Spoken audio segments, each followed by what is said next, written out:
Good afternoon on what is a cool, grey and cloudy day. It is Friday, June the 7th, and I'm in the reading up with a nice hot cup of tea.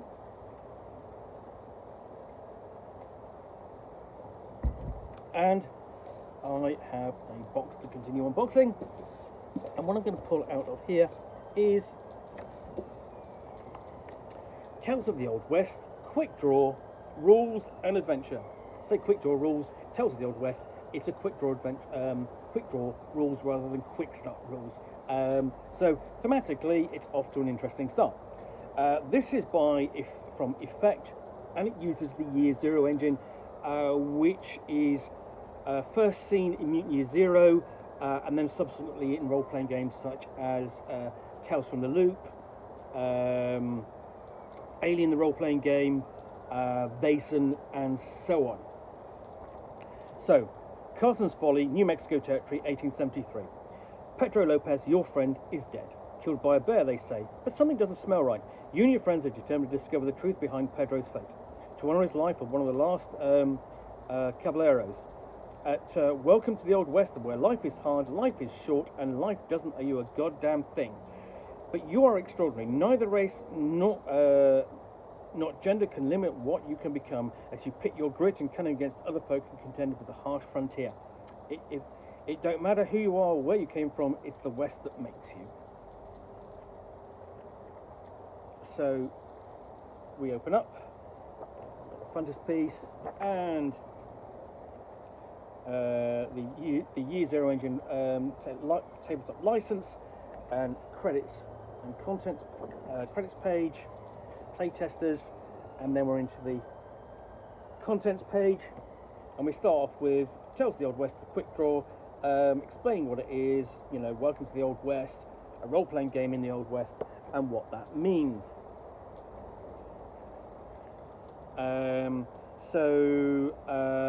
It's got an explanation of the Wild West of 1873, and a note on the history, and also on faith, along with a nice illustration there.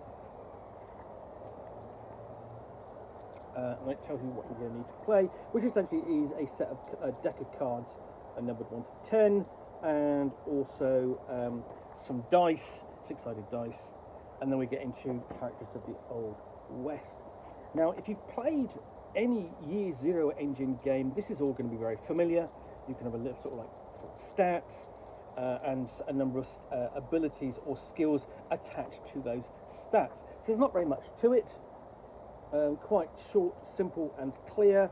And then you've also got another extra stat, faith, which is what is going to keep you going where others won't. And then we basically leap into action, how to roll the dice, how to handle combat. So, 6s mean success, failure, lack of failures don't. You can use stunts to create successes. So you use extra successes beyond the core. First one to perform stunts, and if you roll ones and then push your roll, you basically to get more successes, you can create more peril. So you've got a trouble outcome table for when that kind of happens. So yeah, it's explaining how pushing your roll can be troublesome, how you can use faith to ameliorate that, and so on. And then we move on to conflict, because hey, there's certainly going to be a shootout at some point in this adventure.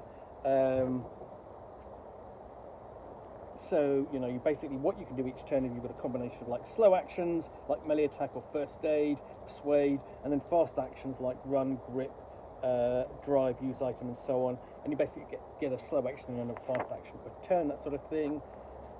And then we've got rules for social conflict, and then actual fighting, blocking, dodging, grappling, and potentially blacking out if you take too much damage. And then we move on to range conflict, and that includes duels. So we've got details there as well, and rules for things like overwatch and cover, firearms, ammunition, bows and slingshots, and so on. for bringing those into play, because you're going to bring those into play, of course, before we get on to damage and how that's handled in the game. And I should imagine that much like a lot of the Year Zero engine games, it's going to be a bit brutal. And of course, we actually have a critical injury table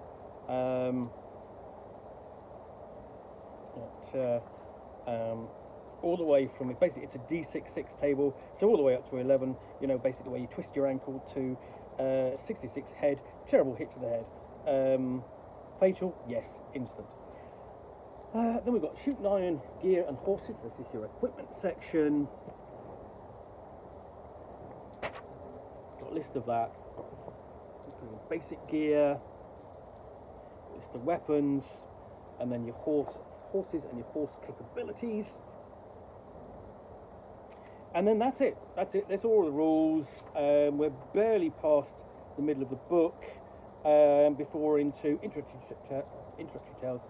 The Lost Chibulero, and I do hope I'm pronouncing that correctly. And this takes place in the New Mexico territory in 1873, in and around the setting of Carson's Folly. Got a location map there, an actual map of the town, and we've got a prologue. Sets everything up before all the player characters turn up and attend the funeral of Pedro Lopez, and we get some clues as to what's going on, and we need to search for someone else. So we're going to go search for Ramon Osorio, and we go out riding the high plains. Still got some nice shots of frontier landscape there.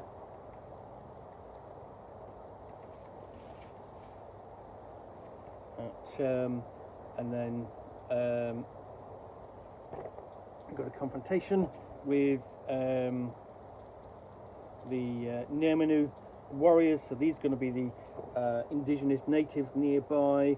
Find out what they know about the situation, and we've got the finale gunning for Pemberton.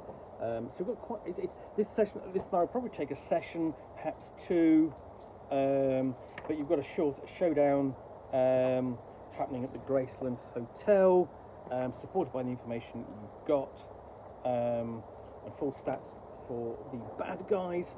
And then you've got the epilogue. You know, basically here you get to, you know, raise a glass for Pedro Lopez and defeat the bad guy. And then we've got more detailed description of the location at Carson's Follies, so descriptions of the various NPCs and notable citizens. So that's the town charter, and then we get into, we've got the pre-generated player characters.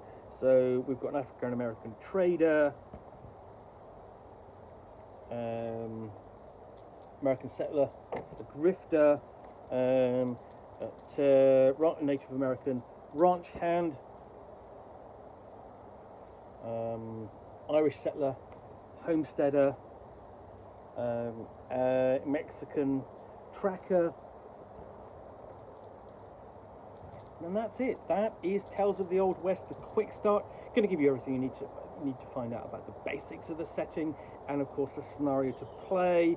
If you're utterly familiar with the Year Zero engine, absolutely just going to be able to pick this up and play, not a problem. But then again, the Year Zero engine is really easy to learn. You just need a big handful of six-sided dice and hope for sixes. But that looks great. I look forward to seeing what effect the authors at Effect do with the full game. But in the meantime, this looks like a good tester, or taster, I should say. Anyway, hope you enjoyed this unboxing in the Nook. If you did, then please do click on the like button down below. And if you've got any comments or feedback, I do appreciate you taking the time to post those. And of course, if you want to be alerted to get more unboxings in the Nook, where you will see me out here with a box containing a book or game, or in this case a quick start, which I will unbox and chat about to the best extent of my knowledge for roughly 10 minutes or so, all of course accompanied by a nice hot cup of tea. Then please do click on the subscribe button down below. Thanks again for watching another unboxing in the Nook, and we'll be back again soon with another one. Bye for now.